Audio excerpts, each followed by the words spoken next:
नांदेडची पहिली वहिली 3D MRI machine जी देते हाय resolution images आणि तेही सामान्य MRI स्कॅन पेक्षा अत्यल्प दरात म्हणजे स्वस्त। आजच संपर्क साधा Durga 3D diagnostic centre, Rizwani tower, Toshniwal हॉस्पिटलच्या समोर, SBI बँकेजवळ, डॉक्टर्स लेन, नांदेड। संपर्क मोबाईल 9130096001।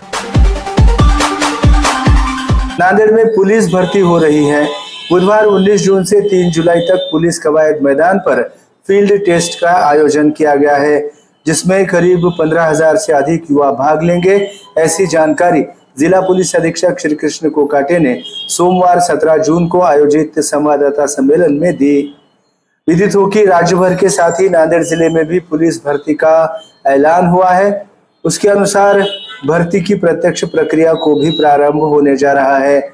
जिला पुलिस दल में 164 विभिन्न पदों के लिए भर्ती प्रक्रिया चलाई जा रही है, जिसमें पुलिस कांस्टेबल्स, बैंड दस्ता, महिला पुलिस कर्मी के पद आदि शामिल है। 164 पदों के लिए 15,000 से अधिक आवेदन प्राप्त हुए हैं। पिछले कई दिनों से युवा इस भर्ती की तैयारी कर रहे हैं। हाल ही में भर्ती की घोषणा होते ही युवाओं में ऊर्जा और उत्साह का संचार हुआ है। दौरान ये पुलिस भर्ती प्रक्रिया पूरी तरह से ट्रांसपेरेंट यानी पारदर्शी होगी। 19 जून से 3 जुलाई तक रोजाना सुबह 5 बजे से फील्ड टेस्ट होगी। अगर बारिश के कारण टेस्ट नहीं हो पाती है तो परीक्षार्थियों को इसके लिए अगली तारीख दी जाएगी। अलग अलग पदों के लिए एक ही दिन एक ही समय उपस्थित रहने की सूचना मिली हो तो ऐसे युवाओं को तारीख बदल कर दी जाएगी। ये भर्ती प्रक्रिया पूरी तरह से पारदर्शी है, इसलिए दलालों से सावधान रहे।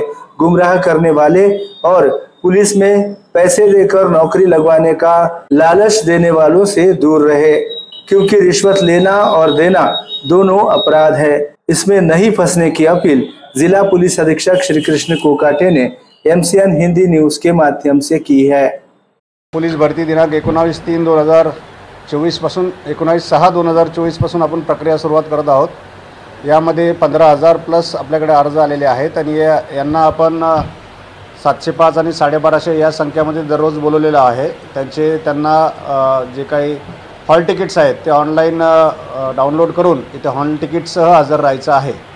यामध्ये काही लोकांचे क्वेरी होते की पावसामुळे व्यत्यय आला तर काय होईल आणि ज्यांचे बँड्स आणि या इतर पदांसाठी ज्यांनी अर्ज केलेले त्यांचं काय, तर त्यांना वाढीव वेळ मिळून देण्यात येईल। पाऊस आला आणि व्यत्यय आला तर दुसरी तारीख देण्यात येईल आणि जर त्यांच्या पदांसंदर्भात बँड्समॅन असतील, चालक असतील आणि कॉन्स्टेबल या पदांसाठी त्यांनी अर्ज केलेले असतील तर त्यांना वेळ बदलून दिला जाईल।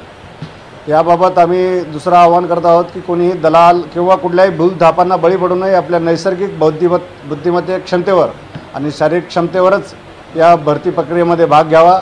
अन्यथा कुठल्या तरी भूलथापेला बळी पडून ज्यांची क्षमता आहे ते सुद्धा आपल्यावर गुन्हा दाखल करून घेतात आणि आपल्याला हक्क किंवा आपला अधिकार किंवा आपली निवडून येण्याची जी शक्यता असते ती टळते आणि त्यांच्यावर गुन्हा होतो।